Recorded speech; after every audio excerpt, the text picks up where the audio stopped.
আসসালামু আলাইকুম। অনার্স প্রথম বর্ষ, কেমন আছো তোমরা সবাই? আশা করি ভালো আছো। এই ভিডিওতে আমি তোমাদের অনার্স প্রথম বর্ষদের নন মেজর একটা বিষয়, সমাজবিজ্ঞান পরিচিতি এর ফাইনাল শর্ট সাজেশন শেয়ার করব। তোমাদের পরীক্ষা হচ্ছে 30 আগস্ট 2026, বিষয় কোড 212009। আমি আবারও বলছি, বিষয় কোড 212009। তোমাদের সাবজেক্টের নাম অনেক সময় মিলে যায়, কিন্তু বিষয় কোডটা মিলে না, তোমরা সেটা ফলো করো। এভাবে কিন্তু ফলো করবে না, তোমরা সব সময় বিষয় কোডটা মিলিয়ে দেখবা, ঠিক আছে? সব সময়ের জন্য তোমরা বিষয় কোডটা দেখবা। সাবজেক্ট নাম অনেক সময় অনেক সাবজেক্ট মিলে যায়, কিন্তু বিষয় কোড মিলে না, এই জন্য বিষয় কোড দেখে তারপরে তোমরা সাজেশন গুলো ফলো করবা।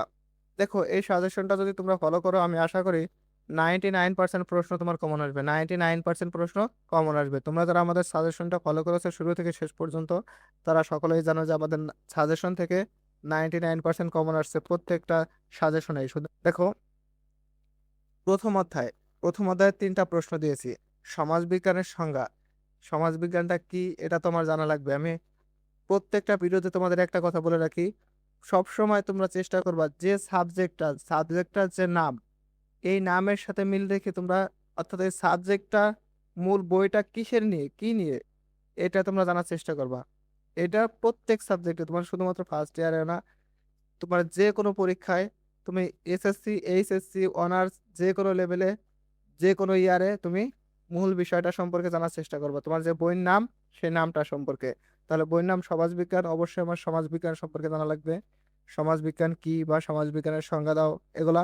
এরপরে আছে সমাজবিজ্ঞানের আওতা ও পরিধি বিশ্লেষণ করো, অর্থাৎ সমাজবিজ্ঞানের পরিধিটা কি এটা বিশ্লেষণ করবা। সমাজবিজ্ঞানের উৎপত্তি ও ক্রমবিকাশ সম্পর্কে বিস্তারিত আলোচনা করো।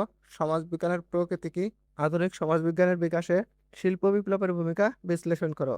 আমি আর বিস্তারিত না পড়ে, বিস্তারিত পড়লে ভিডিওটা অনেক বড় হয়ে যাবে। দেখো, তৃতীয় অধ্যায়ে 4 থেকে 8টা প্রশ্ন আছে, 4 থেকে 8 দাগ পর্যন্ত। তৃতীয় অধ্যায় আছে 9 থেকে 13 দাগ পর্যন্ত। চতুর্থ অধ্যায় আছে 14 থেকে 15 পর্যন্ত। এবং পঞ্চম অধ্যায় আছে 16 দাগ পর্যন্ত, শুধুমাত্র 16 দাগটাই আছে। ষষ্ঠ অধ্যায় আছে 17 থেকে 19 দাগ। সপ্তম অধ্যায় আছে 20 থেকে 25 দাগ। অষ্টম অধ্যায় আছে 26 থেকে 29 দাগ। এই কয়টাই প্রশ্ন, এর বাইরে আর কোনো প্রশ্ন নাই। এর বাইরে দেখবো অনেক প্রশ্ন প্রায় একই প্রশ্ন। আশা করি বুঝাইতে পারছি। এর বাইরে অনেক প্রশ্ন প্রায় একই, কিন্তু হালকা পাতলা ডিফারেন্স আছে, এগুলো তুমি একবার পড়লেই হয়ে যাবে। এজন্য তোমরা আর কোনগুলো ইম্পর্টেন্ট দেখো, 99% দেওয়া আছে, যেগুলো 99% দেওয়া আছে এগুলো তো 100% পড়বাই। এগুলো কোনো মতে মিস দিবা না। আর তোমাদের এখনো পর্যাপ্ত পরিমাণে টাইম আছে, তাই অবশ্যই সম্পূর্ণটাই পড়বা। শুধুমাত্র 99% দেওয়াগুলো পড়বা এমন না। এগুলো একটু গুরুত্বপূর্ণ, বেশি, এগুলো একটু বেশি গুরুত্ব দিয়ে পড়বা, এটাই। এখন আসলে সাজেশনটা তোমরা কই পাবা? সাজেশনটা অবশ্যই আমাদের ভিডিও ডেসক্রিপশন বক্স কিংবা কমেন্ট বক্সে চেক দিবা, সেখানে দেখবে একটা লিঙ্ক দেওয়া থাকবে। সেই লিঙ্কে ক্লিক করলেই তোমরা পিডিএফটা ডাউনলোড করার সুযোগ পাবা, তখন পিডিএফটা ডাউনলোড করে নিবা। আশা করি বুঝাইতে পারছি। প্রিয় শিক্ষার্থীবৃন্দ, শিক্ষা সম্পর্কিত যে কোনো সঠিক নিউজ অথবা সাজেশন পেতে অবশ্যই আমাদের চ্যানেলটা সাবস্ক্রাইব করে রাখবা, এবং ফেসবুক থেকে দেখলে অবশ্যই ফলো দিয়ে রাখবা। ভালো থেকো তোমরা সবাই, সকলের জন্য শুভকামনা রইলো। আল্লাহ হাফেজ।